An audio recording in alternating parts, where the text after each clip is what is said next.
Thank you for speaking to us, which we have to say from the onset that it is at your request to have this conversation. And let's begin from the latest, because we've seen you in the city going around and speaking to the people. You sound angry. Why are you angry? No, I'm not angry at all. I'm an easy guy. I went to talk to the people of Nairobi because they have been seeking me out for a while because they have had various challenges. And at Wakulima Market, at Gekoba Market, at Muthurwa Market, the traders at Nyamakema, the touts and drivers at Tirum, they have been seeking me out over various challenges where they feel that they have not been treated very fairly by the county government of Nairobi. Right.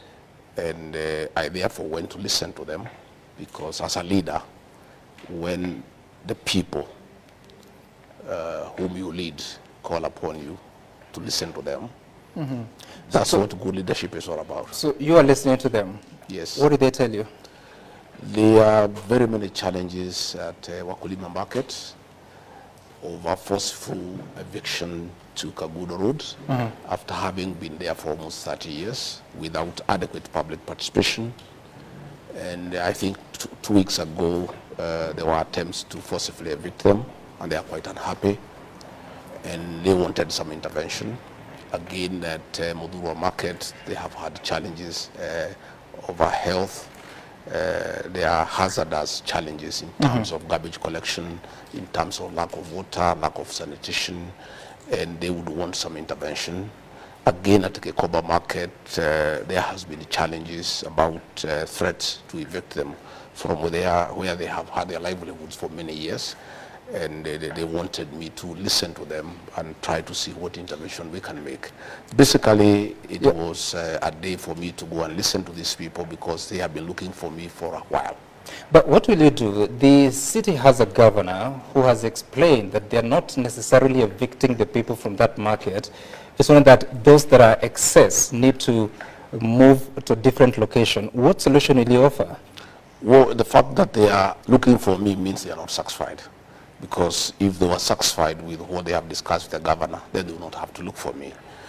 People do not agitate where there is no cause. So the fact that they wanted me to listen to them means that they have not, their issues have not been addressed to their satisfaction. That's what I'm asking, because the city is under the leadership of the county government.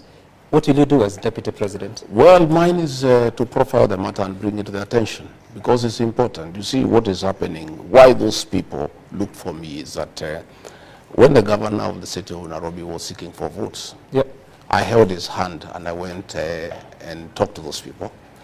And I asked them, because they know me and they trust me, that he'll take care of them. And once they feel that they have not been taken care of, they have come to me, because I was guarantor to Governor Sakaja that he would take care of them. What does that mean, guarantor? Guarantor is like when you go to a bank and you want to take a loan, and you don't have security, somebody else can come and offer his title deed for you. I went because those are people who speak my language and talk to them in my local language, and they wanted an assurance. They say, this Johnson Sakaja, Bwana Gachagua, we don't know him well. Do you know him well? I said, yes. Are you telling us that if we give him our vote, he'll take care of our business interests? I said, yes. Are you giving us that assurance? I said, yes. So I gave that assurance, like all you do when you are campaigning for somebody. And therefore, when probably they have felt that the governor has not treated them well, as the guarantor of Governor Sakaja, they have sought me out and asked me questions, hard questions. That's what I'm asking. What are you going to do? Because there's separation of powers. The fact that we are discussing the matter with you here. Just hold on, Deputy President.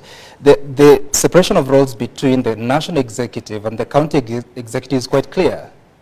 You cannot supervise the county government, can you? I am not pretending to supervise the county government. Advocacy is part of governance.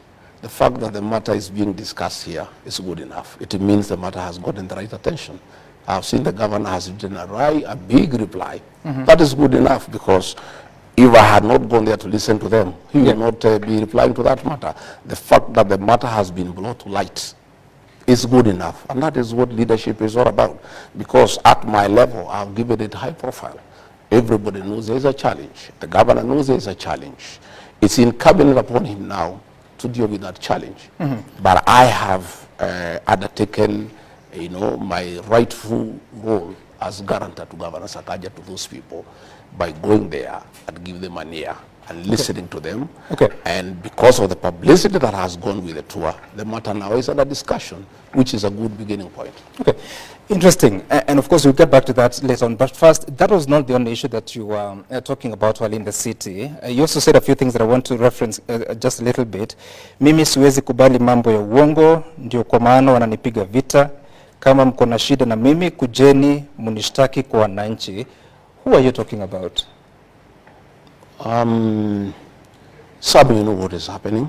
And I had hoped probably before we get into that discussion, we'll discuss matters to do with what I do. And no, we'll get there. We're just coming from the matters arising from the events that you had in the city. What I am saying is that it is everybody's knowledge that I'm a truthful person. And many people are uncomfortable with that truth. When I raised that matter of Wakulima market, I was called all sorts of names, including being called a tribalist. Given the fact that majority of the people in that market come from my community, matter beyond my control. And it was assumed that I'm talking because probably they come from my community. Far from it. In that market, there are traders from all communities.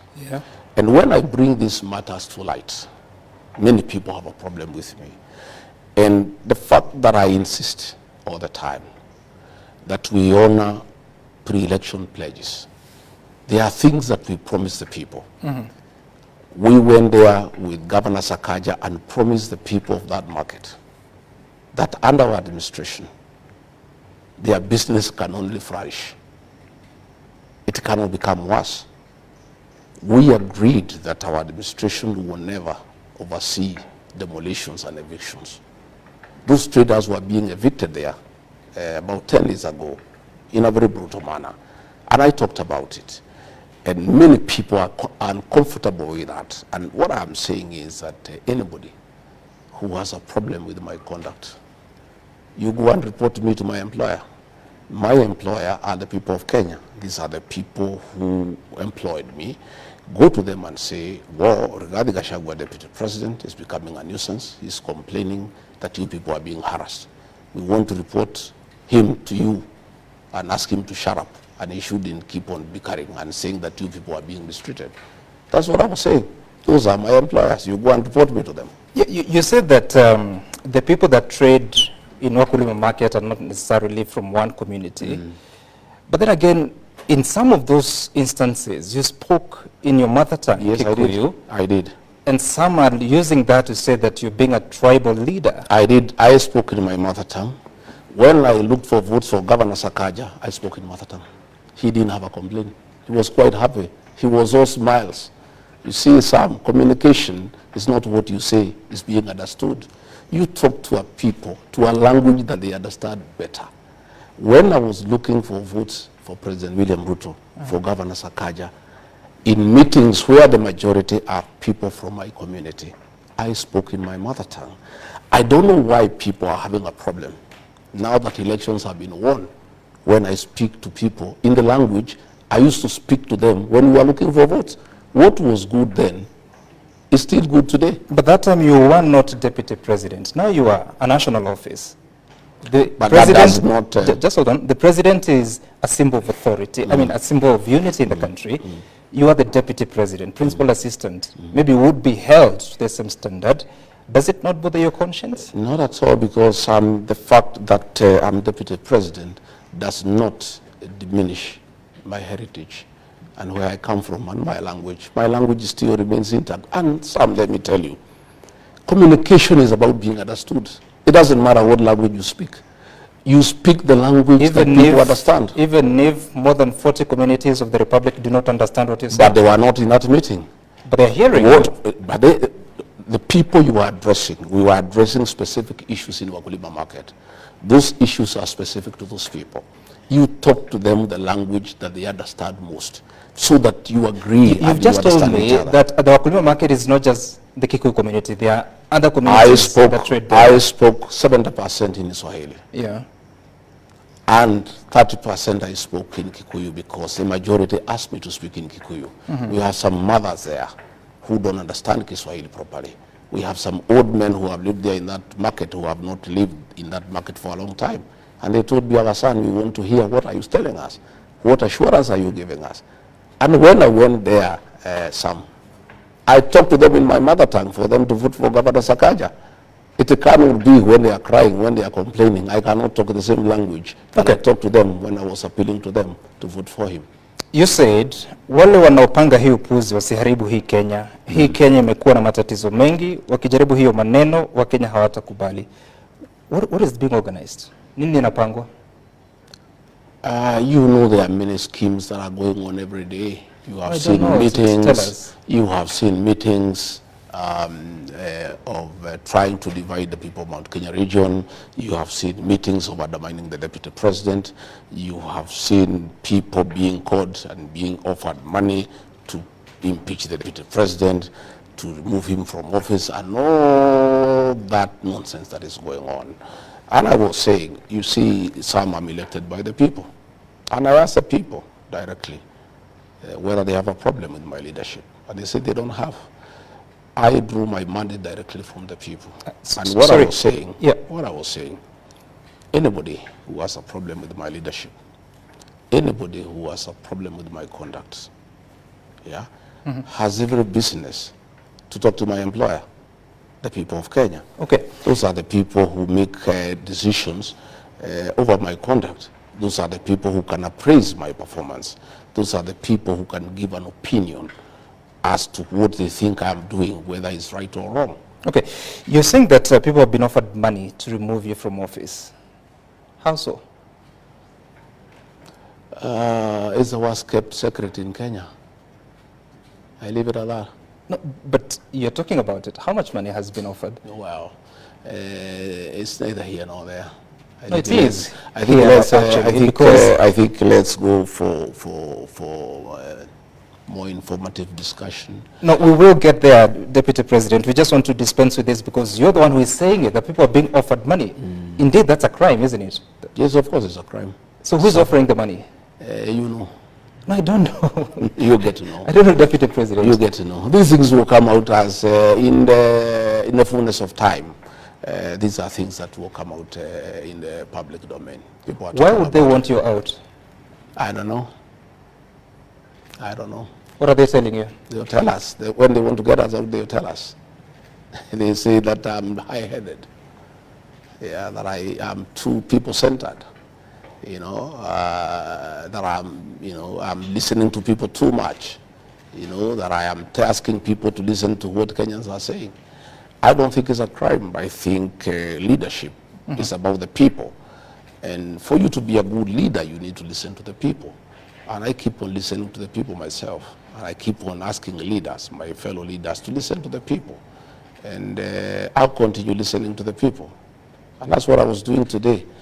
And I'm wiser this evening than I was in the morning when I left here. I have known many things. I am well informed. Because you must listen to your employer, because it's important that you listen to your employer. You're saying that people who have a problem with you should consult the people. In what forum? I mean, where is that in the Constitution?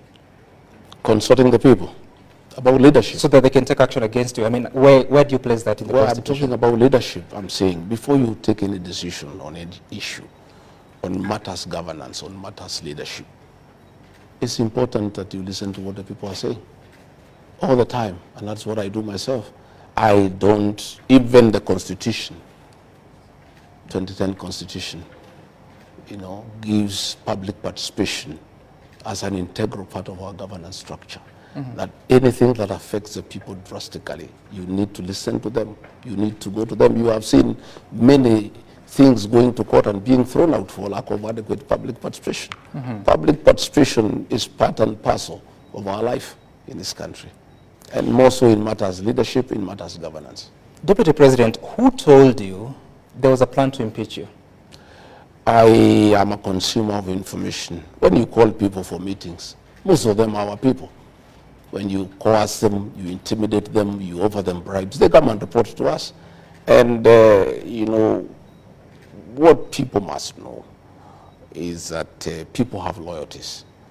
And you may talk to many people and tell them what you want them to do, and you think that you are keeping a very big secret. You know, we get to know these things when the meetings are going on, or immediately after the meeting. You know, meetings have been held in Nyahururu.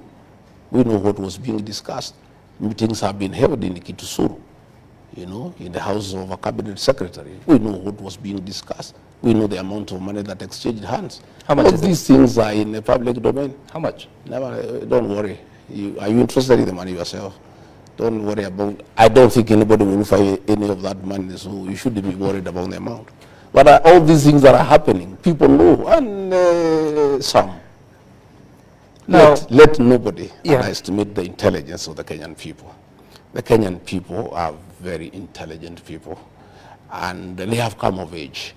And as I listen to people today, even when I was going to explain to them what is happening, they don't know, don't even bother. We know.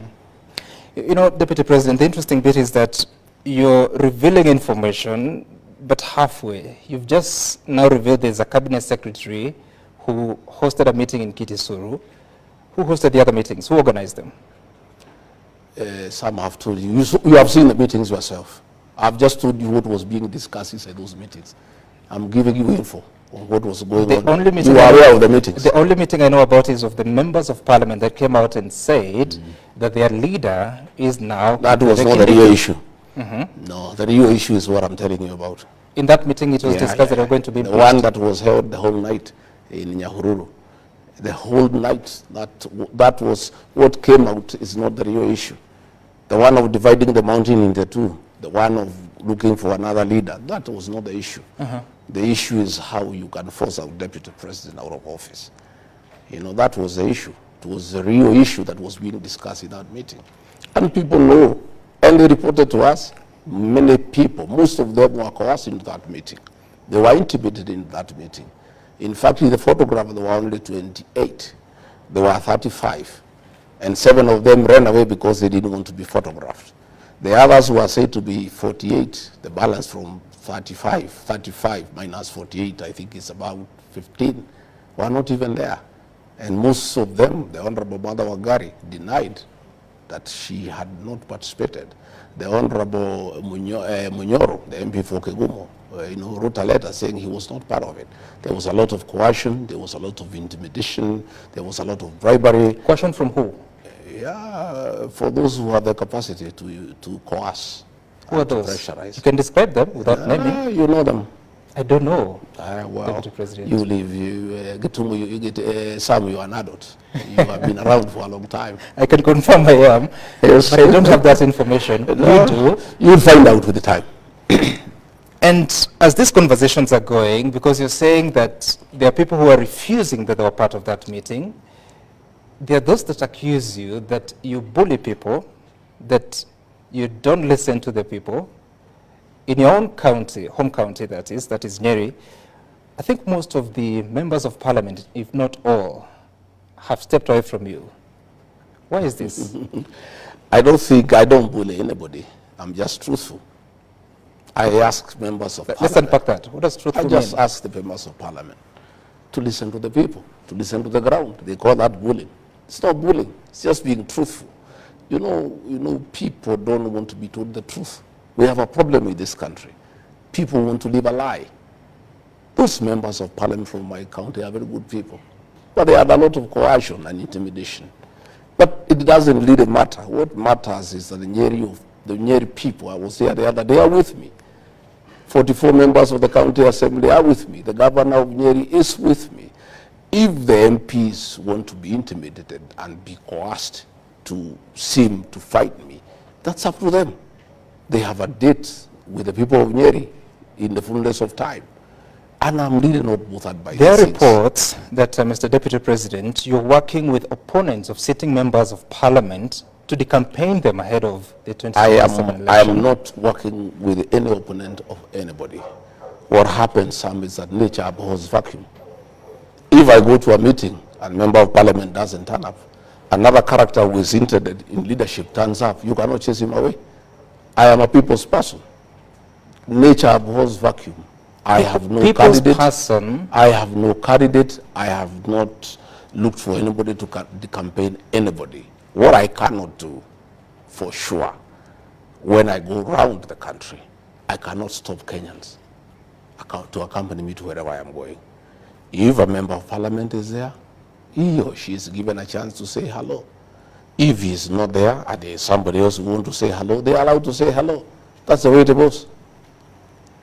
Yet, some of them claim that you're forcing them to attend meetings. I don't force Case anybody. in point, the member of parliament for Nyeri Town once told me in studio that you had invited him to join you in a meeting, and he excused himself saying he was committed elsewhere, only for you to go and speak ill of him. I have no capacity to force anybody to attend my meeting. Meetings are voluntary. My meetings are very well attended because I have a huge following. Any clever politician would attend my meeting. If he or she chooses not to attend, I have nothing to do with it, and I don't complain about it. You know, all I say is that if you want to come, my office, as a matter of courtesy, informs every elected leader of my tours around the country. The decision whether to attend or not, or whether to attend or not to attend, is your decision as a leader, and I would not take offense for you not coming, because I have nothing to do with you. You know, I heard somebody saying that that I'm unhappy somebody has not come to accompany me to church. Sam, what you need in church is a priest, the choir, and the congregation, and the service is on. Whether a member of parliament is in church or not, that will never dilute the quality of the service. We go to church to listen to the sermon, to praise and worship.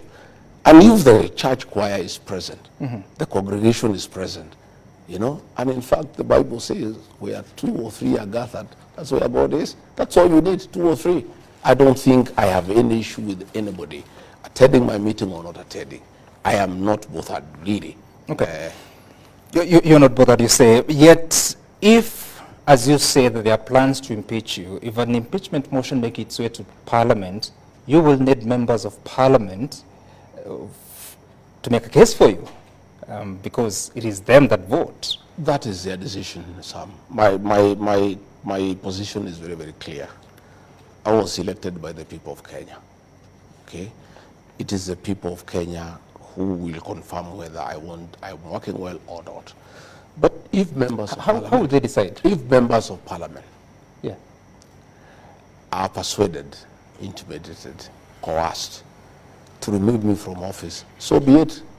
The matter is there. It's that simple. There are no issues. One, I have no capacity to coerce any member of Parliament. I have no capacity to intimidate any member of Parliament. I have no money to bribe any member of Parliament. If members of Parliament want to impeach Deputy President Rigathi Gachagua, so be it. If they have issues with him that are constitutional, that meets the threshold, and they want to go ahead and send him home for whatever crimes he has committed, there's nothing Rigathi Gachagua can do about it. That is their purview. Yet, Deputy President, including the meeting that you're attending today in the city, some of the members of Parliament you're working with were saying that we have seen the dog, now we want to see the owner of the dog. What does that mean? You can ask the ones who made those It has been repeated in several meetings that you attend. I did not make those statements. Those are questions you can ask those who made Are you statements. concerned that such kind of language is being used in your presence? Well, all kinds of languages I've used in many meetings, including where I am personally abused. And that is what is happening. The country is in that mood of abuses, of tough talk, of campaigning, and there's nothing I can do. I have not studied it. Does it bother you? It bothers me a lot. So what are you going to do about it? Well, it's up to our boss to decide what should be done, because he is our party leader. He can call a PG and bring down the political temperatures, tell the members of Parliament to stop attacking each other, ask those who accompany him who abuse the Deputy President to stop, because if he told them to stop, they'll stop. Ask them to stop these night meetings. If he told them to stop, they'll stop. By your boss, you mean the President? Yeah. If he did, they'll stop. It's really him to provide leadership. so that the country can go back to work. We have many challenges as a country. We have promises that we give to the people of Kenya. We have stored projects that needs to be completed. We have pending bills over 900 billion that we need to pay. We have housing program. We have health issues. We have issues of business. It is unfortunate that the country has been put in an election mood. You know, people are just talking about politics, how they'll impeach so-and-so, how so-and-so is useless, others are calling others snakes. There are all sorts of things that are going on. It's really upon the President of the Republic of Kenya, who is also our party leader, to put his house in order. What responsibility do you take for what's going on? Well, I have no responsibility because my team answers to what is going on, because we are also politicians, and if there is an onslaught against the Deputy President, he too has people who support him. If you abuse him in meetings, the team that supports him will also answer. That's what happens, because they cannot just keep quiet. So it's upon our boss, President William Ruto, to call his house to order. Have you spoken to the President? Yes, I've talked to the President several times. And I've asked him to call his house to order. Yeah, he's here to do it, and I trust he'll do it, because the atmosphere we are having, the environment we are having in the country is toxic. Kenyans are very unhappy about what is going on. How can people be meeting possibly at this time to discuss how to impeach a Deputy President when the country needs a lot of work to be done, when we have roads that have stalled for years, when we have people who cannot pay hospital bills, when we have challenges of water, when we have issues of a good business environment? How insensitive can we be to the Kenyan public that we can sit to discuss on how to dispose of a Deputy President who is in office, when there are very many issues of very great concern to the people of Kenya? I would rather, you know, if it were possible, all of us to agree to go back to factory settings and be very fair to the people of Kenya. We were just elected 2 years ago. We have not delivered on the promises that we give the people of Kenya. Yet we are back there now saying so-and-so is bad, talking about 2027. Even some people had started talking about 2032. People are looking for running mates. People are saying Gachagua will not be this, so-and-so will be this, so-and-so can join with the so-and-so. I mean, it's very unfair to the people of Kenya. It's extremely insensitive. And I would rather, if it is possible, our boss, President William Ruto, to call his house to order. Okay. Because if he called his house to order very decisively, this house will get into order and people can go back to work and everybody can do his work. You know, everybody has our work is well spread out. The President has his job to do. I have a job to assist him to deliver on the mandate. Members of Parliament have work to do in terms of legislation and oversight. Governors have work to do in terms of running the counties. Everybody has work to do. Okay. We have just come from an election. Right. Kenyans are very irritated by what is going on. It's really not fair to the people of Kenya. And Deputy President, you're saying you'd rather if it were possible. For how long have you been trying to speak to the President to put the house in order? I don't want to go into the issue of discussing my boss, the President, but I have told you I've raised the matter with him. I would rather we leave it there. I believe in the fullness of time he'll appraise himself on the situation that is in the country. But you also expressed doubt when you say you'd rather if it were possible. Yeah. I have asked him to put his house in order. So I believe he'll put his house in order, because what is going on is not sustainable. It is not right. You know, it is very insulting to the people of Kenya, really, to get the country into the kind of toxic politics that is going on, the kind of insults on the altar that are going on, you know, the kind of disrespect to the Deputy President who is elected by the people of Kenya, you know, in front of the President, in front of the churchgoers. What is going on is very, very unhealthy. It is not right, and it should come to an end. Okay. And as you say that, so how is your relationship with the President? My relationship with the President is okay. We have got a good working relationship. What does that mean? We work well. But you're asking him to do something because your career is on the line here, and it's not happening. My career is not on the line. By the way, Sam, those things don't bother me. I'm a very simple guy. I just came here the other day. For 57 years, I was there doing well. If today members of Parliament and Senate decided that I go home, my home is a few meters from here. My clothes here will not even fit in a pickup. I just take and leave. It's not that. It's about the people of Kenya. It's not about impeaching Rigathi Gachagua. If your relationship... It's what it will do to the country in terms of political stability. This is a deputy president who is elected by 7.2 billion Kenyans, who has a following of some one kind or another, and who have some people who believe in him. And we are having a country that is having challenges economically. We're having people feeling low, feeling down. And then you want to come and poison the political atmosphere. I don't think anybody wants to go into that direction. But if that's the direction whoever is arranging wants to go, so be it. There's nothing I can do. The matter is beyond my purview. You know, let whoever wants to go ahead with it, go ahead with it. All we are doing ourselves is we'll inform the people of what is going on. And that I will do, by the way, because I have a responsibility also. You know, I'm elected. And going forward in the next few weeks, I'll be talking to my supporters and telling them what's going on, what is being planned, what is likely to happen, so that they are aware. You see, Sam, we are elected by the people. We have a responsibility to always inform your employer what is going on, so that they know, so that they are aware of what is going on, because people wonder what is going on. We have a responsibility as leaders to inform the people, because they are the ones who have given us this job. I was not given these jobs by the president. I was not given by members of parliament. The president nominated me and proposed to me for confirmation by the people of Kenya. The people of Kenya, by a popular vote, confirmed President William Ruto's nominee, Rigathi Gachagua, as the right person for the job. Right. But the people who gave me this job are the people of Kenya. And therefore, if there are issues along the way that I find disturbing, that I find that they can cause political instability in this country, that I find they can be intrusive, and they can disrupt our development agenda, they can disrupt our political stability as a country, I have a responsibility to go to the people who voted for me and explain to them exactly what is happening. And that I'll do.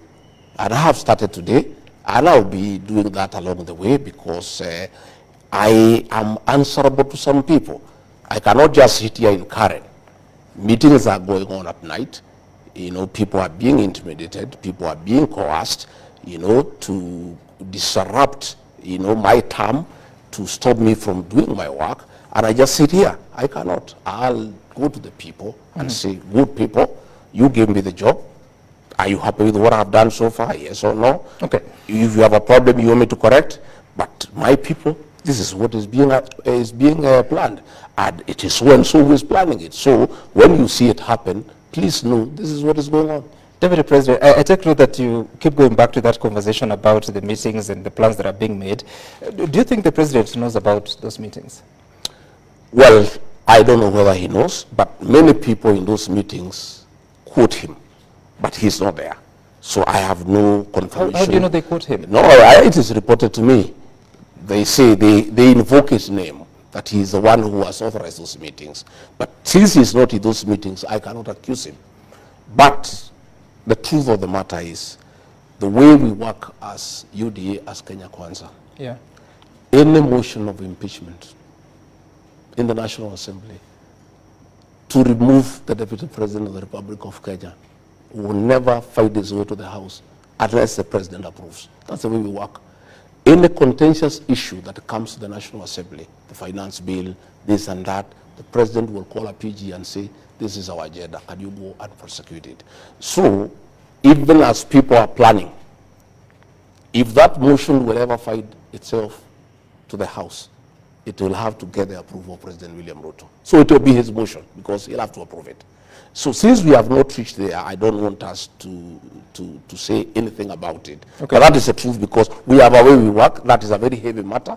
It Okay. is not a matter that can be taken to the floor of the House And on unless that- the President has given a nod. And on that specific matter of alleged impeachment, have you spoken to the President about it? I spoke to him once, and he said he has not heard about it, and he doesn't know about it, and according to him, he said it's foolish, and nobody can try something like that because it can destabilize the country. That's what he told me in his own words. And thereafter, there was a meeting. He called members of parliament, and the matter stepped down. The matter has come up again. I have not asked him again. When I get an opportunity, when he comes back, I'll raise the matter again with him.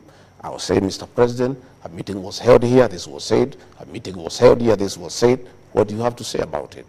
Mr. President, do you want us to destabilize this country?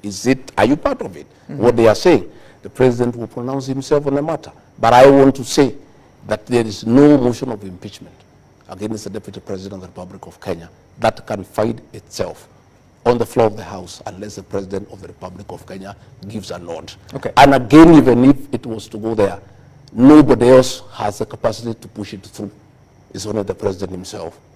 There is nobody else who can. Getting 233 members of parliament, it's only him who can push it through. But that's another discussion for another day. Don't you think that's a problem? Because the Constitution of Kenya has separation of powers between the executive, the judiciary, and the legislature. Are you admitting that parliament is controlled by the president? What I'm saying in Mata Kenya Kwanza, UDA, serious contentious decisions are agreed in a PG convened by the president. You saw the finance bill, he's the one who was driving it. So that tells you the way our PG works. Anything contentious, anything with serious national implications will have to get the nod of the president. And I understand the political party democracy, but are you comfortable that a House business must get a nod from the president, including a clause on oversighting the deputy president, in this case, invoking Article 150 Well, of the that is the Constitution? reality of our Kenyan politics. Do you see a problem there? That is the reality, that all major decisions, all legislative agenda for our administration that needs to go to the National Assembly, the president normally does a lot of lobbying, sits with the members of parliament, takes them through, gives the points for or against, and asks them to support. That has been the practice. And it did not start with the President William Ruto. It's as old as history. Because every government has a legislative agenda. So the president will call his PG and whip his members into a certain direction. You know, you sat in parliament the previous, last term. Would you have been okay for President Uhuru Kenyatta to control how you are going to make decisions in the House? Well, in matters government agenda, it is right because the party that is in power has a responsibility to ensure that the president and his administration succeeds. And they have a responsibility to support this legislative agenda. So it is important that once in a while, when there is important matters of government before the House, the president will convene a meeting and persuade his members why they need to support that legislative agenda, and he will whip them into action. There's nothing wrong with the president whipping his people in a certain direction. So when is the last time you got instructions from the president On? executing your mandate in terms of assisting him? No. I have clear duties given by the president in Executive Order number 1 of 2023. Yep. The president doesn't give me day-to-day instructions. I have many functions that I do, very many, by the way, and one of them is any other duties assigned by the president. That is the one now is on day-to-day. So when is the last time you got such kind of an assignment? I think I was in Nyeri, agricultural show last Friday to represent him. I was in Mombasa the other week to represent him in the agricultural show. Those are functions assigned to me by the president. Okay. On a day-to-day basis. Okay, all right. And that weekend, particularly on Sunday, you were expected at an AIPCA church event that the president was attending. Instead, we saw you at Our Lady of Sorrows in Kirinyaga. Why didn't you show up for the other events? No, I think people talk from ignorance. There were two functions. Yes. That the president was expected to attend, one in Kirinyaga and one in Nyeri, two functions. They were in his diary, and aligned my diary with the president's diary. And therefore, I was in Kirinyaga to receive him. When I was in Kirinyaga, I was informed that he had changed, and he would attend a function in Nairobi. So I purposed to attend the one in Kirinyaga and join him in Nyeri later. But the function I attended was the Catholic Church. The Catholic Church Mass takes 2 hours and can never be interrupted. So I sat through the Mass. By the time the Mass was over, the president was already in Nyeri. Okay? So I could not leave the Mass halfway and go to Nyeri. So I decided now that the president is already in Nyeri. Even if I left Kirinyaga and tried to fly to Nyeri, I'll find he's leaving. So it will not make sense. So I decided to stay in Kirinyaga and represent him. By the way, he was a chief guest in Kirinyaga, and there was even a plaque. So I sat through, and even the presidential dais was there. I sat there throughout, you know. But I think some people, some mischievous people in Nyeri who works around the president, put an empty chair, knowing very well I'm in another function, and took photographs just for mischief. You know what happens in the presidency. There's a lot of mischief around. You say mischief, but that seat was next to the president. Yeah. It was there, but everybody, my protocol people said I'm in Kirinyaga, so it was unnecessary to put a chair there that is empty when I'm not there. I was in Kirinyaga, and everybody knows I'm in Kirinyaga. So they should have removed the chair or get somebody else. Had you confirmed that you'd be in the Nyeri event? Yeah. Had you confirmed that you... Yes, I had confirmed I'm in Nyeri. So it is in order for them to put a chair there? No, but we give information that we cannot make it. The minute the president arrived, before I left Kirinyaga, it was logistically not possible for me to go to Nyeri. We have information that part of the reason why I didn't go to Nyeri is because you got intel that there are people who had been organized to heckle you. No, your intel is wrong. Nyeri is my home. Even if there was anything in Nyeri, how can I not go to my home? Nobody, for the avoidance of doubt, can heckle me in Nyeri, in the Mount Kenya region. Nobody. I attend all functions. Yep. I attend all functions, and I don't need to organize anything. Okay. So that intel you have is wrong, is mischief. I was in a function in Kirinyaga, and everybody saw me. Your people are there throughout the Mass. So I don't know why people want to decide for me. So who represented the message of the president at the Kirinyaga Mass? In terms of? The president's message. In terms of what? His contribution. There was no Harambe. We did not go for Harambe. What did the governor of Kirinyaga say? He said the president has given us some money, which is okay. There's no problem. Don't you think you should be the person to deliver such a message? Well, that's the decision of the president. I cannot decide for the president what he wants to do with his money. That is his money. I have no right to ask the president to give me his money to take where he wants to take it. If the president was to send Anwar Iguru to a meeting where I am with his money and not send me, that is his decision, and we must respect it. Does that show a good working relationship between the president and the I don't know. I don't read much out of it. You don't? Because I was not going for Harambe. I had not talked to the president, so he did not send me. I just went for Mass and was there to receive him. But if he has decided to send somebody else with his money for a function in my presence, that's a decision the president makes. Okay. It used to happen all the time during the time of Uhuru Kenyatta. All the time that was happening, William Ruto as deputy president would be there. Somebody else would turn up with condolences and read when he's there. You know, I think these things. And there was a problem that time. If I don't know whether President William Ruto had a problem with it, I don't have a problem. He made it clear that there was a problem. If he had a problem with it, you actually spoke about it yourself. I don't have a problem with it myself. You don't have a problem with it. Okay, but you have also been missing in several functions, including even receiving the president as he came back from Germany. You have always gone to the airport to receive him. This time around, we didn't see you. We saw the Interior Cabinet Secretary, Kithure, Kindiki. What has happened, Sam, is that I always align my diary with that of the president all the time. And as long as I am aware of his functions, I align accordingly. So sometimes, if I'm not aware, I'm not able to align because I also have my own program. What does that mean? You were not aware he's coming back? I was not aware of the time. Okay, so what has happened is that I think 2 days, I think about a week ago. Okay.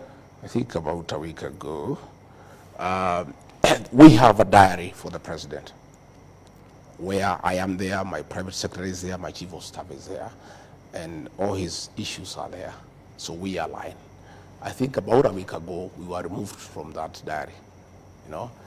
So we are not able to follow exactly what is going on. So we are not able to align. But when we are informed of what is happening, like yesterday when I was in, I went to Lamu. Yeah. For the funeral of the deputy governor of Lamu. Yep. Who is a good friend of mine, and I am also in charge of intergovernmental relations, so matters devolution are my purview. When I was there, a letter came that I am needed at State House for the swearing in of the Inspector General of Police, but I was already in Lamu. Yeah. So it was not logistically possible for me to leave Lamu and attend. So when I'm aware of where the president is at what time, I'm always there. If I am not aware, then there's nothing I can do about it. All right, Mr. Deputy President, we'll be taking a short break, but you come back to that particular part that you're talking about. You no longer have the visibility of the diary, and of course you're watching the conversation with the Deputy President of the Republic of Kenya, that is Honorable Rigathi Gachagua. We'll be back shortly with this conversation on so many other issues, including the new look government and what the mandate of the Office of the Deputy President is and what he has been doing about it. Stay tuned. And thank you for speaking to us, which we have to say from the onset that it is at your request to have this conversation. And let's begin from the latest, because we've seen you in the city going around and speaking to the people. You sound angry. Why are you angry? No, I'm not angry at all. I'm an easy guy. I went to talk to the people of Nairobi because they have been seeking me out for a while because they have had various challenges. And at Wakulima Market, at Gekoba Market, at Muthurwa Market, the traders at Nyamakema, the touts and drivers at Tirum, they have been seeking me out over various challenges where they feel that they have not been treated very fairly by the county government of Nairobi. Right. And I therefore went to listen to them because as a leader, when the people whom you lead call upon you. Your team has been recently kicked out or removed from the diarization of events between your office and the office of the president? Yes, that is true. And my reading of it, there's some mischief. First, let me tell you something. I am a very obedient public officer. I was a man in uniform, and I have tremendous respect for the president and his office. And I will be the last person not to attend events by the president or to go late. And from the way I read it, there is some mischief to remove me from the diary, from the page where the diary is, so that once I don't attend presidential events, it can be purported that I am absconding duty. You know, and I hear that is one of the grounds they wanted to look for impeachment, you know, so that they say Rigathi Gachagua does not attend presidential functions. Or again, sometimes they want me to get late so that it appears like I'm disrespectful. I want to ask the people who work around the presidency not to create conflict between the president and myself. I am the Deputy President of the Republic of Kenya, elected by the people. And I am the principal assistant of the president. It is only right and fair that I have access to the presidential diary so that I align my diary with his diary because he's the boss. But if I'm in the dark and I don't know what is happening, I am not an angel. to know exactly where the president will be at what time, then it's not right. So if Kenyans don't see me in a presidential function, I want to tell them today it's because I am not aware of the function. And the function they see me in is the one I have been invited. But previously, I had access to the diary, and without even talking to the president or even to the controller, I would align my diary with his, because his takes precedence over mine, because he's the boss. You know, now it becomes very difficult for me even now to work on my diary, because I don't know what the president has. So it has really even made my work very complicated, because I am just there not knowing what the president has. So I am not able to arrange my events, you know, going forward. But what I'll do, I'll talk to the president at the right time, and I'll see what is the problem. Okay. I don't think the president, in my view, will be petty to ask anybody to remove from the diary. I think it's just some handlers around the presidency who want just to create mischief, to portray me as somebody who is disrespectful, and to portray me as somebody who is absconding duty. I am an alcoholic, and everybody knows, including the president. I'm available for duty. I'm available to assist the president 24/7. Right. But work needs to be made, you know, straight, so that we are able to work properly, so that I align my diary with his, and I'm able to assist him as it is supposed to be. All right. Who is the custodian of that diary? There is a page with everybody there. There's head of public service. There's the president himself. There is a controller of state house. There's a deputy chief of staff. There was me. There was my chief of staff. There was my private secretary. There are security people. The people really who handle the president and myself were in that page. And you know, we even share. What do you mean with the page? No, they are the ones who handle the president's issues, his movement, you know, hospitality people, security people, on that page. Yeah. So that once his activities are known, everybody aligns automatically, and there has been a lot of efficiency, because you have the information, so that you are able to plan, you are able to coordinate. If you are flying, you know, you are going by chopper, you prepare. If you are going by road, you know. But when you don't have that information, then it becomes extremely difficult for my office to align with the president's office. Help Kenyans understand. So this diary, is it a physical book? Is it a WhatsApp group? It's a WhatsApp group. WhatsApp group. It's every day, you know, things now are good with this digital space. It's a WhatsApp group, and it's updated as you go on. And the president updates it sometimes himself, the controller does, and we all keep on aligning. So you know, sometimes he'll have a program, he'll move it from this day to that day. I get into my diary and change mine and align with his. You understand? So your team is no longer in that WhatsApp? No, I myself, I was removed. My private secretary was removed. My chief of staff was removed. So we have no access to the president's diary. Who removed you? The private secretary to the president. Who's that? Yeah, he's called Mayo. I will show you. I was looking for my phone. I wanted to show you. He removed me. So once we are not there, then we don't know what's going on. So let no Kenyan, and let those people in State House who are trying to say that I don't attend meetings, let them return me in the page, so that I know what the president is doing, where he is going, what time, so that I'm able to align and give him support, as I've always been doing. But I cannot do it when I don't have access to that information. Does the president know you're no longer in the WhatsApp group? I don't know. I've not asked him. You haven't? No. And it's been how long? You said a week? I think it's about a week. About a week? About a week. And you haven't spoken to him about it? No, I've not spoken to him about it.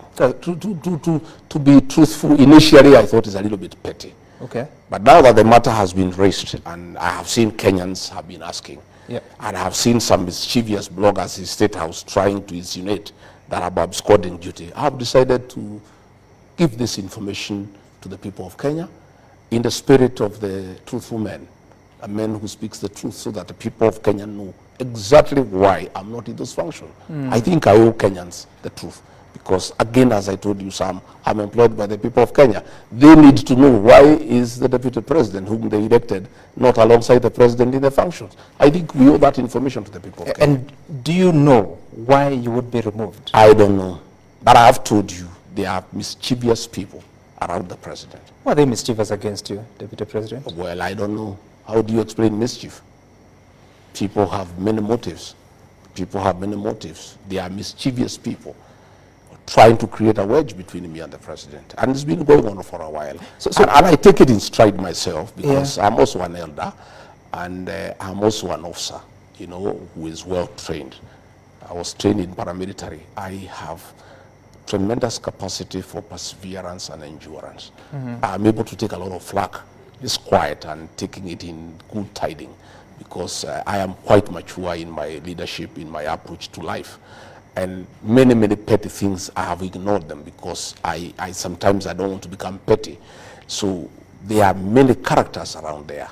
You know, you remember, Sam, when the king was here in State House, the king, King Charles the third. Yeah. I think I was the president had sent me, I think, to Berlin or to Brussels, I'm not sure. I can't remember exactly to which country. And so when the king was in State House, I was missing. Okay? A blogger who works for the president created a Photoshop. And I know you can remember. Just for mischief and to demean me.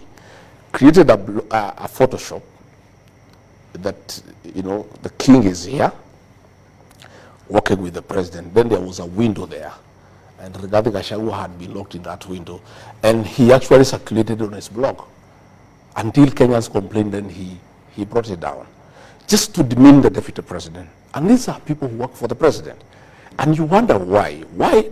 How come you work for the president? You want to demean his deputy. And I told them, I raised it with them, the head of communication. I said, you think you are demeaning the deputy president? You are not. You are demeaning the president. If there is a perception that the president has locked his deputy in a room somewhere so that the king does not see him, who looks bad in this situation? It's the president who looks bad.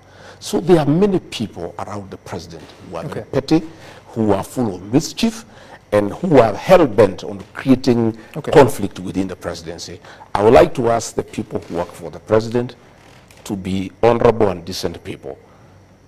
Let the deputy president have access to the president's diary, unless the president himself has expressly given instructions that he doesn't want his deputy to have access to his diary. If that is the case, I'll accept it. Is it a possibility? I don't think it's a possibility. I don't think President William Ruto would go that down. But if then I am not reinstated, now that I have brought it in the public and the president will know about it. Yes. If I'm not reinstated, then it follows. It is clear. And then the instructions that says a lot about your relationship with the president. You just said that because you've raised it in the public, now the president will know about it. What happened to the two of you? I don't know. You were very happy on the day of inauguration. In the weeks before the election, you were very happy moving around the country. I don't know. Looking at it, I am not a mystical person. I am a Christian and a very true believer. But I think it looks like there is a jinx around this office of the deputy president. And President William Ruto had a very rough time with the President Uhuru Kenyatta. Right. But luckily for him, he had 5 years to work, and work very well without any disturbance. President William Ruto gave a promise, a commitment to the people of Kenya. When he was complaining the way he was persecuted, he was mistreated, he was demeaned, he was harassed, he gave a commitment to the people of Kenya that under his watch, if they elect him as president, his deputy will never be demeaned, his deputy will never be harassed, his deputy will never be persecuted, his deputy will never be disrespected, and his deputy will be facilitated to work and work well. For the first year, that happened, and I'm grateful to him because He did not allow anybody to disrespect me. He did not allow anybody to interfere with my work. But the second year, I must tell you, that is happening. You know, cabinet ministers have been abusing the deputy president. Just the way it was happening during the time of Uhuru Kenyatta. You remember Tobiko called President William Ruto a clerk. Matiang'i wrote him a message that called him an idiot. And people disrespected him. People were intimidated. People were harassed. And President William Ruto made a commitment to the people of Kenya that if he is elected president, it will never happen that his deputy will be disrespected. Today, the deputy president is abused by people hugging on his car, and the president is quiet. Cabinet ministers have been abusing the deputy president. The president is quiet. The president has given many promises to the people of Kenya. Some of them he has not been able to fulfill them because of the difficult economic situations that we are in, and it's understandable. But there's one promise he gave to the people of Kenya that requires no finance. It requires nothing. It requires him to be a gentleman and keep that promise. The promise he gave the people of Kenya, that under his presidency, his deputy will not be abused, his deputy will not be disrespected, his deputy will not be intimidated, his deputy will not be persecuted, his deputy will not be harassed. That, I think, the president, my boss, owes that to the people of Kenya to honor that promise so that Kenyans can trust him and he can win the trust of the people of Kenya, because this is something within his purview. He requires no funding, he requires no financing, he requires no urging. It's a commitment he gave. And he also gave it to me, right, with my wife and my children. When he asked me to be his running mate, I sat with him and my wife and my children, and we asked him, we have seen what you have gone through. If our father becomes your deputy, will he be taken through what you are taken through? And he gave us as a family a very firm commitment that that will never happen. I'm asking President William Ruto, my boss, please keep your promise to the people of Kenya. Stop those people who are abusing your deputy. Stop those ministers who are demeaning your deputy. Don't allow the criminal justice system to harass and intimidate your deputy the way you are intimidated. If you cannot keep the other promises to the people of Kenya, at least this one is a very simple promise. Be a good man. Be a good Christian. Keep that promise, President William Ruto, because that is a commitment you gave to the people of Kenya, and you gave me that promise in front of my wife and children that you will never allow anybody to demean me, to disrespect me, to harass me, to persecute me, to intimidate me, to coerce me. That is a commitment that you gave. I ask you, Mr. President, keep that commitment. Are you frustrated? I'm not. I am, let me tell you, son, you don't know me. Many people don't understand Rigathi Gachagua. Rigathi Gachagua is a seasoned leader who has seen many ups and downs. I underwent hell in the last administration to support President William Ruto. Cases were fabricated against me for studying with President William Ruto. My wealth was confiscated for studying with William Ruto. But I'm a very, very, very principled man. I stood with him to the last man. I never expected this to happen. You know, my family is devastated. You know, that this can be happening to their father. A man who went out of his way to start with President William Ruto and make sure he is elected president, and took the flag for it. And I say, even if there is a jinx around this position, at least President William Ruto was allowed to do his work for 5 years without interruption, without harassment, for 5 years. I've only done 1 year. And what is happening to me is worse than what happened to President William Ruto. I asked President William Ruto, please allow me to work. Allow me to work for the remaining 3 years. Let me serve the people of Kenya. Okay. Let me serve the people of Kenya and keep your promise. keep your promise, Mr. President, so that you can win the trust of the people of Kenya as an honest person, as a person who keeps his promise. What is happening is not right. It doesn't augur well, and it has, to a great extent, eroded the trust of the people of Kenya in your leadership. Please, Mr. President, I am here willing to work, to serve you with the dedication, to serve the people of Kenya, to support you the way I've always done, to undertake whatever responsibilities that you assign me. But let the insults in your presence stop. Let people not hold night meetings. Let this money that is being used for these meetings assist us to pay pending bills, Mr. President. People are suffering. Resources are being mobilized to do politics, to divide the people of Mount Kenya region, to fight the deputy president. When Kenyans are suffering, when we are collecting taxes from people and we are saying we don't have enough, how come millions of shillings are being mobilized across the country to fight your deputy president, to undermine his work, to divide the people of Mount Kenya region for political purposes? I think this is the lowest moment of our administration, but I am hopeful that this can be corrected and all of us can go back to work and the people of Kenya can be given an opportunity to enjoy the fruits of their vote to the president and I. Right, and I'm sure the president will get your message. Now, what was your role in the formation of the broad-based government? My role was very simple, agreeing to the proposal by the president. President William Ruto sat me down and told me that he had made a decision that he needed to bring in other people so that we stabilize government and we bring everybody and we make everybody feel part of Kenya, and I was agreeable.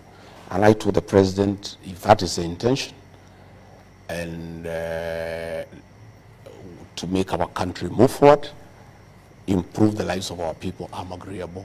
And I accepted 100%. And I support the broad-based government. I support the decision by the president. I embrace the people who joined us, and I am working well with them, and will continue working with them.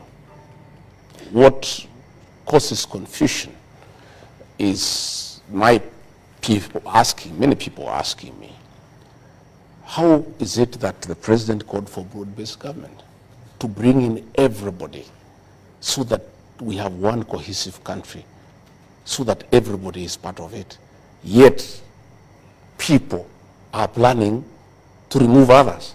How does it work? Right. That we have brought in ODM people to come and join us, yeah? And then we are saying, now that we have brought these ones, now we have the numbers to chase this one. Then the whole thing would not have been very genuine. If that is the case, it doesn't look then genuine, because I am told they are saying they didn't have the numbers to remove Rigathi Gachagua. Now that Raila Odinga has come on board, they can use his members of parliament to join and kick Rigathi Gachagua out. Then that would defeat the purpose of the broad-based government. But from what the president told me, and I believed him, is that we are bringing these people so that we have one country that is cohesive and we carry everybody along. And it made sense to me. Do you still I'm still persuaded that is the way to go. Okay. But from what I am hearing from these characters for the meetings that they hold, and there are people very close to the president, is that the purpose of the broad-based government was to get numbers so that they can get the numbers from ODM, join the ones from Kenya Kwanza to chase Rigathi Gachagua away. If that was the intention of the broad-based government, then that would have been the deception of the highest order. And I don't think people would ever forgive the president if that was the intention. Deputy President, and I don't think, from what he has explained to me, and I'm persuaded that he meant well for the country, and I'm in support of the whole thing. But if it turns out that the purpose of the broad-based government was to get numbers from ODM to join and put them together with UDA to impeach the deputy president, then the whole broad-based government would have been a deception. It would have been a con. Have you seen the formal agreement between the president and Raila Odinga? No, I trust the president. and many times, and many people accuse me of being a bit reckless. I am a very trusting person, because when you are trusting, you trust others. The president gave me his word, and I was happy. And if there was any written agreement, I'm not aware of it. I took his word that we need to bring these people so that we work together to make our country move forward. By the way, Sam, so trusting is Rigathi Gachagua and his people from the Mount Kenya region that in the whole of this matrix, we are the only people without a written agreement with President William Ruto. We just agreed as gentlemen. I can tell you, when Musalia Mudavadi came to join President William Ruto, they have an MOU. With Moses Wetangula, they have an MOU. Jefferson Kingi, they have an MOU. Alfred Mutua, they have an MOU. Everybody wrote an MOU with President William Ruto. I and the people of the mountain, because we are very trusting people, we trusted President William Ruto, and we agreed to move in one party. We did not even form our own party to bargain with or to negotiate with him. We accepted him because we believed and trusted him. And we moved together on trust. And what we agreed is what we are proceeding on. So I have never asked the president for any written document or anything. I always take his word for it, because I'm trusting, so I also trust. Do you regret that decision? I don't regret the decision, but I have had many of our supporters saying that it was an indiscretion on my part. I have not yet interrogated whether it was an indiscretion on my part or not. But many of our people, many of our supporters from the Mount Kenya region think that there was an indiscretion on my part. But I want to say I think I did the right thing, because trust is very important. And we gave President William our trust. We expect him to reciprocate that trust. Okay. And one of the ways for him to win our trust is to stop the humiliation of the Deputy President. Okay. Deputy President, I think you've made that a point quite clearly. But tell me, even as you move ahead to now manage the broad-based government, you're out of the President's diary, you're not getting communication on the events he's holding. How then do you even coordinate the cabinet committees yourself? Have you chaired the committees since the reconstitution of the cabinet? No, I have not. I chair cabinet committees. And we used to have 6 cabinet committees. We have collapsed them into 2. We had a cabinet meeting, I think, on Tuesday, and we agreed we have 2 committees, one on governance, one on production, and I'll be chairing those committees unless advised otherwise.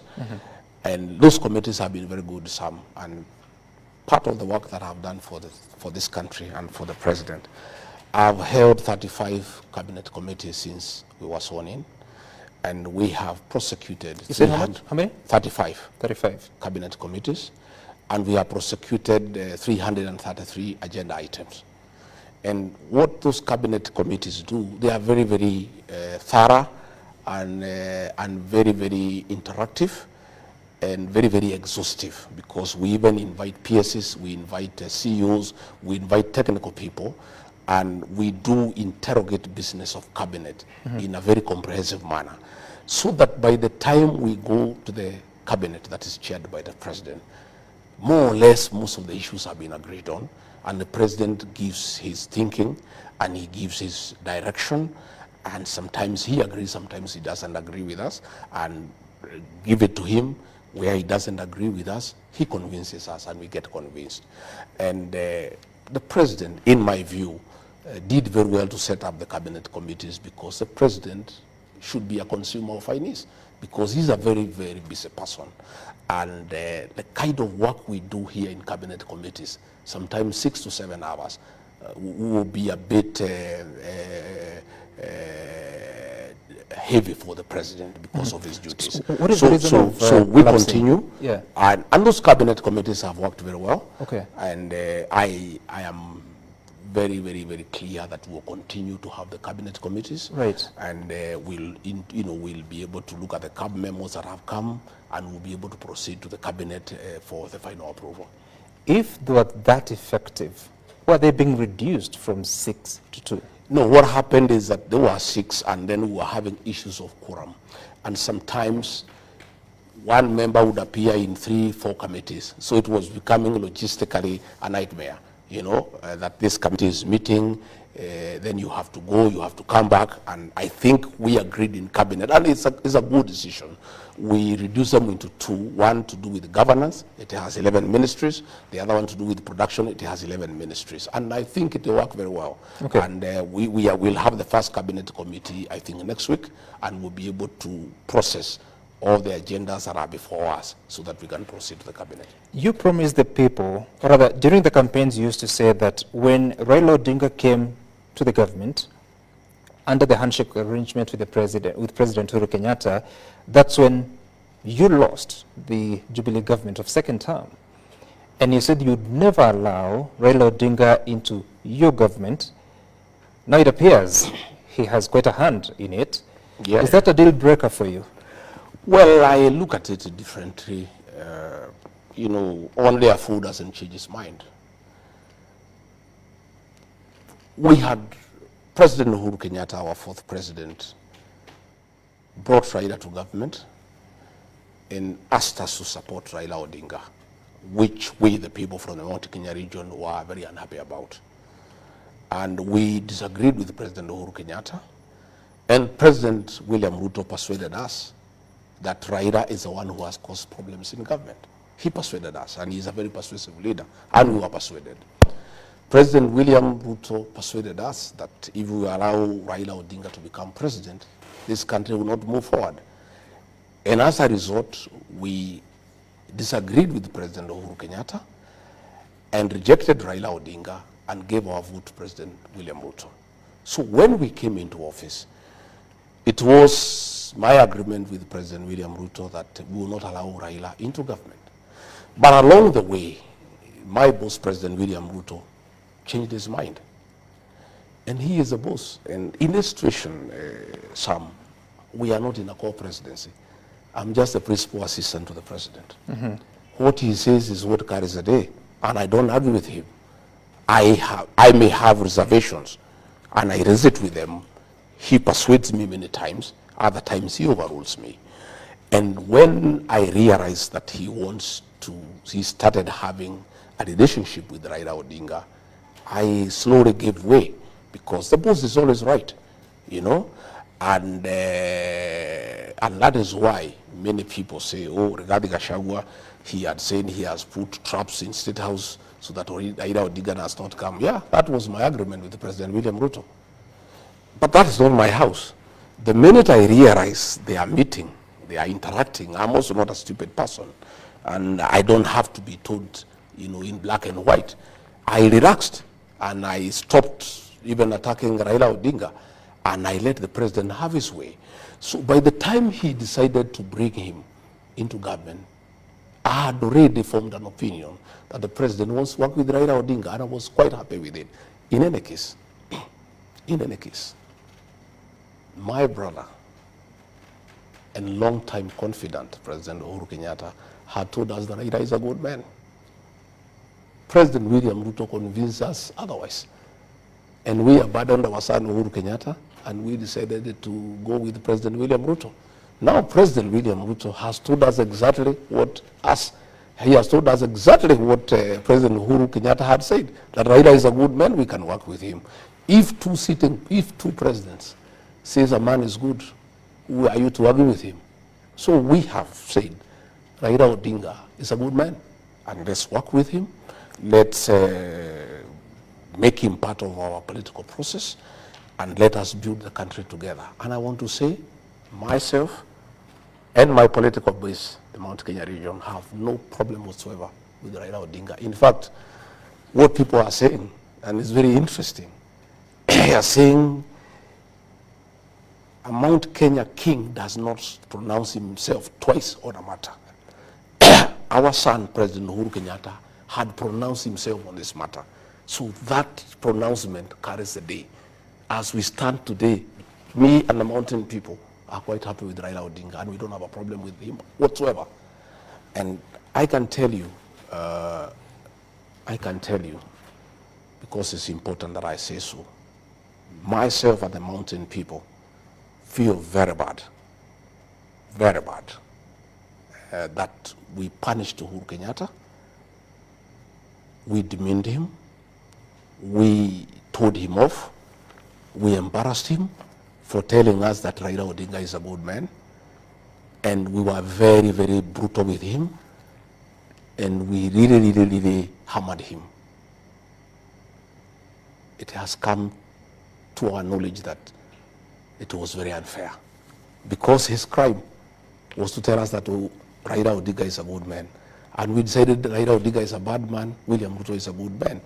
Now that President William Ruto has said Raila is a good man, that is why I apologize to Uhuru Kenyatta and his family, and I owed him an apology on behalf of the community, because what he had told us is what the president has told us. We had no business fighting him. We had no business disrespecting him. We had no business humiliating him. Right. So myself and the community, owe Uhuru Kenyatta an apology. And I give that apology on behalf of the community. Okay. And we said, we know, because that's what he had told us. And we were very unfair to him because, knowing what you know today, would you have made a different decision if you knew that in 2022? Well, you cannot talk backwards. I can't say what we would have done or not done, but things keeps on changing.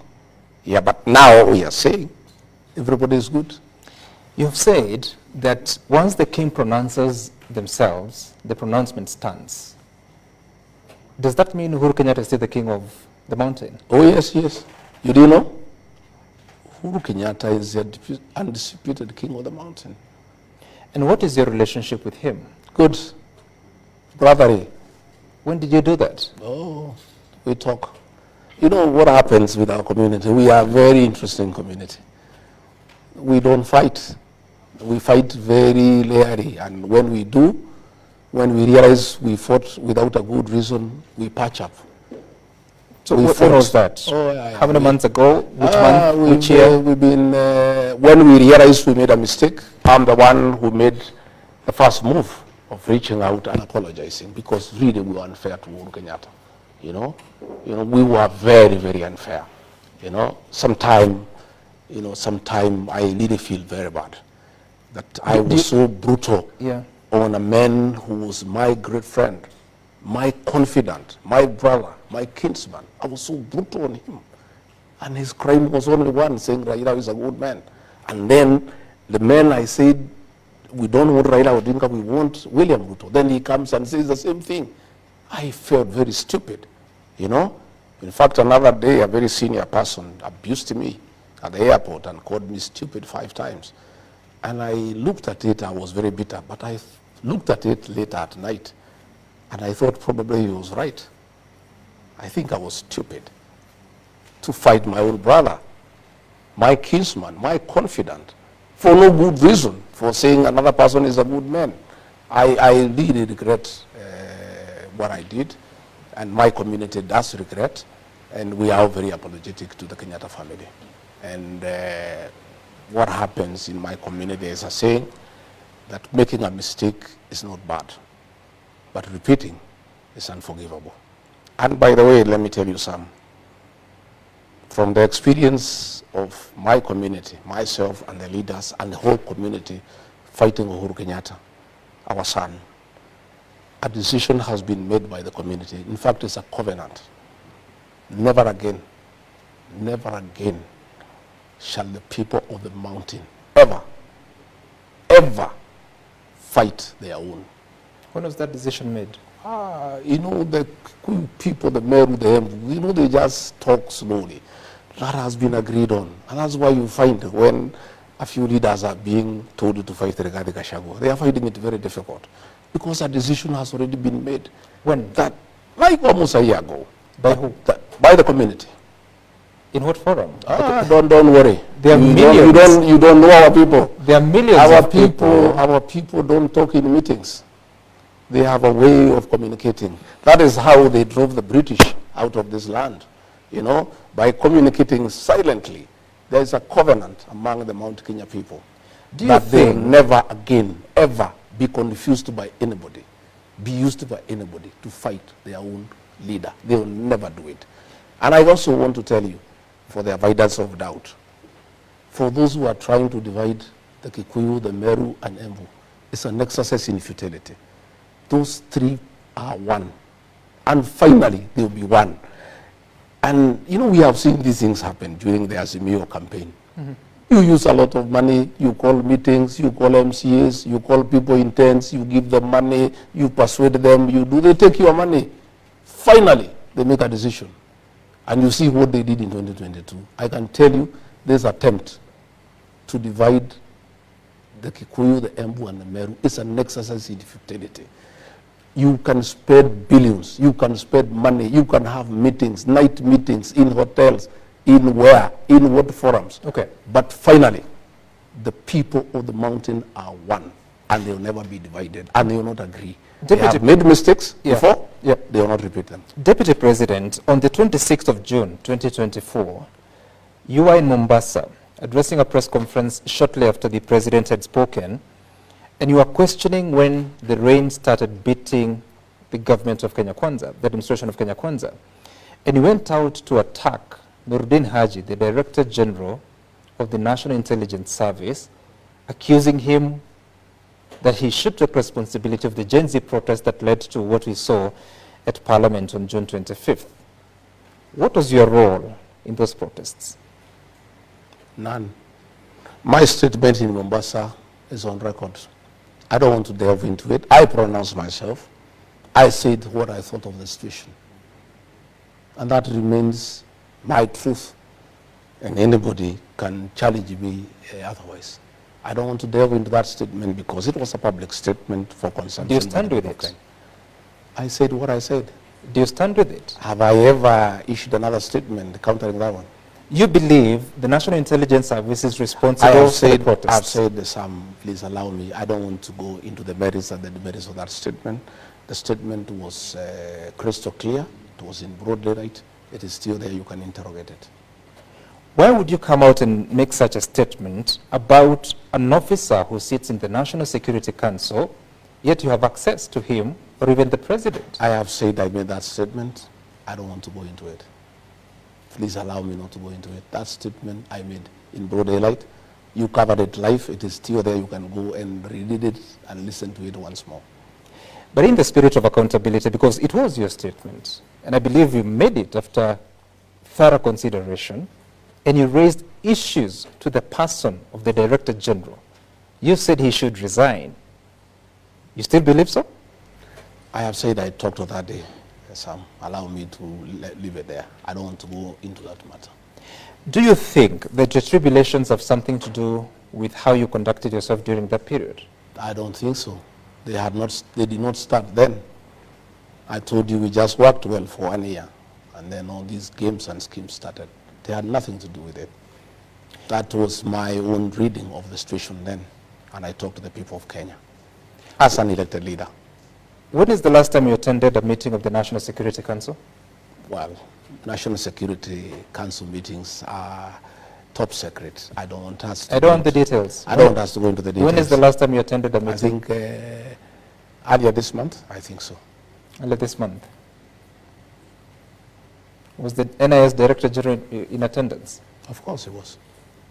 Have you patched up your differences? No, I don't want to go into the details of the National Security Council. That's a top security organ for this country. It is not about the National Security Council. I'm asking if you have patched up your relationship with him. Did I say we have personal differences? I was giving an opinion. An opinion? Yeah, on that day. But you said as a matter of fact. Yeah, that's what I'm saying. I won't record what I said. I made a public statement as an elected leader of what I thought of the situation. What responsibility should the administration of Kenya Kwanza take in regard to the lives that have been lost in those protests? Some I have said that matter, I addressed it comprehensively. Let it rest there. I'm actually not talking about the statement. I'm talking about the killing of 60 people, at least 60, as reported by the Kenya National Human Rights Commission, KNCHR, which the government is yet to admit about the total number. The last, I think we have from the president, about 40. By the way, How many people died in those protests? You asked that question to the president. He's the chairman of the National Security Council. I don't want to talk about security matters and operational issues because I am not competent enough to address operational issues in the National Police Service. You're the deputy president. I am, but I don't comment on operational issues. I'm a very disciplined deputy president. I know my space. You don't have information about how many people died? I am not going to comment on operational issues to do with the National That's Police not an Service. operational issue. It's a fact. It's a statement of fact. It's an operational issue. The cabinet, in different dispatches, indicated that compensation was going to be given or granted to families that lost their loved ones. What is the progress about that? You would have to check with the minister who is responsible for the implementation of the cabinet decision. You see, once we have met in cabinet, every line minister takes the responsibility of implementing the cabinet decision. So I don't have the facts because I have not asked for that answer as to how far we have gone with the implementation. I would advise that you seek out the minister. How important is that matter to you? Very important. But you have no information. Yes, because I have not asked about it. Why? I have many things that I need to ask about every day. And when the time comes, we'll get a report. In any case, you are aware we have not had cabinet for a long time. The first cabinet committee, the inaugural committee, met this week. We have not had cabinet meetings for almost 2 months, I think so. So the last one was, I think, July, early July. I think so. Then cabinet was dismissed on July 11th. I think so. For almost 2 months, we have not had cabinet meetings. So what should we do? What should the country do? Because they're waiting for answers. There was a promise by the president. You follow up with the minister responsible for that particular docket. Because you see, once cabinet has met and made resolutions of cabinet, it is in cabinet upon the respective cabinet secretary to follow up and implement what the cabinet has decided. What are your thoughts? Because the Gen Z-led protests were because of the Finance Act of Finance Bill 2024. Why didn't your administration listen to the people, and what responsibility would you take? You heard my statement. The answer is there. We're here. We're speaking but to I'm you, saying, President. Sam Gituku, I gave a very comprehensive statement in Mombasa. And it doesn't about have to what I repeat it. felt. I still feel the same way. That? Yeah. That we must listen to the people. That was my position. So why didn't the government listen to the people?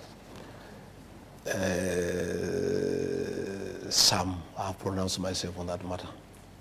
Please give me an answer, Deputy President. Why didn't the government listen to the people? But we listened to the people. We shared the finance bill. But already too much damage had already occasioned, and that was the gist of my statement. So why did we have to keep that? That is the question I was asking.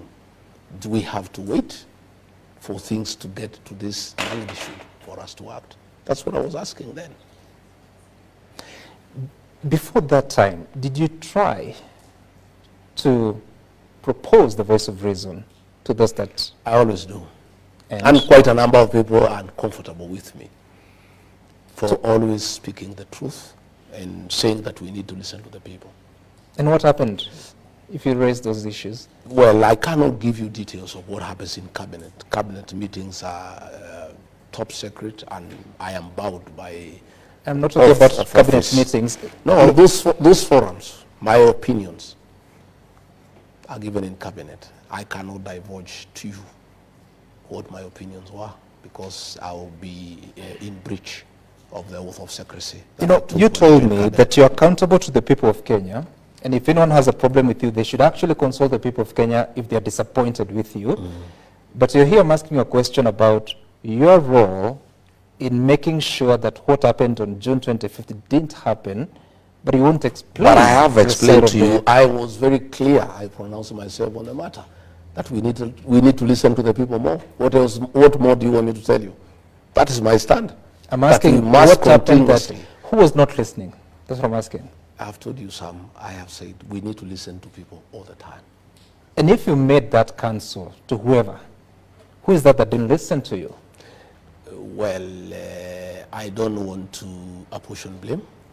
I made my pronouncement that it is good. as people's employees who we are, we must continuously listen to the employer, the people of Kenya. For the first time, people died at the entrance of Parliament. When that happened, you were the Deputy President of the Republic of Kenya. What responsibility do you take? I pronounce myself on the matter. Please give me an answer. No, what answer do you want me to give you? I said what I thought about the matter. The answer is in my statement. And you're here. That was June. No, but I'm saying the statement it is there. Okay to repeat it. No. Why do you want me to repeat it? Because I'm asking the question. You have it in your archives. My answer to what happened is in my statement. Why don't you want to talk about this? But I said where the blame lies. The statement is there. Why do you want me to go into it? I said. I have not recanted that statement. I still stand by it. So go and look at the statement. Why don't you want to talk about this? I don't want to go into it. Because? Because I don't think it is necessary. Because my statement was very explicit. Over 60 families are still waiting. But my statement was very explicit. For answers. I made myself No very action clear. has been taken against any police officer. Are you bothered by that? You know whom you need to ask that question. I'm asking Who the is supposed to take the action? Sorry? Who is supposed to take the action? You tell me. You know. Who? What are you saying? What do you want me to tell you? You know I'm the Deputy President. Exactly. You know who is supposed to take action against police officers. Go and ask them that question. Who? You know. I wish you could tell me the answer. No, I'm not. Why do you want me to help you to do your research? I don't want you to help me. Just respond. Kenyans, it's not about I am here. not going to Kenyans are watching. Kenya, you know, you tell the Kenyans, you know. Go and look for that person and ask that question. That is not my question. I am not in charge of that docket. So I cannot answer a question that doesn't belong to me. So you say we should go to the Interior Ministry? I don't know. If you think that's where you need to go, proceed. Now, Deputy President, there are those that accuse you that you have been given duties in the Constitution and the Executive Order number 2 of 2023, but you have not been very successful in delivering. Talking about illicit brew, questions of coffee, tea and milk. You made promises. Sam, I was given many duties. One of them is to chair cabinet committees. I've chaired 35 cabinet committees and successfully prosecuted 333 agenda items to the cabinet. If anybody wants to call that underperformance, then my English fails me. Number two, I'm in charge of intergovernmental relations. Since I became the Deputy President, I've created the most conducive environment ever between the two levels of government. Before we came to office, the county governments and the national government were at war. And through good leadership, through bringing people together, I was able to put our county commissioners together with our governors and tell them that we serve the same people. I have successfully held IBEC meetings. We have discussed the division of revenue bill, and the devolution agenda is ongoing. That is Rigathi Gachagua who has done that. Rigathi Gachagua is in charge of international development partnerships. I have chaired the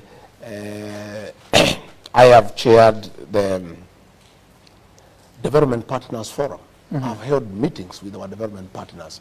I have made all the necessary interventions between the National Treasury, the Attorney General's Office, the Ministry of Foreign Affairs, to unlock billions of dollars that were held because of bureaucracy, because there was no liaison between the development partners and the national government.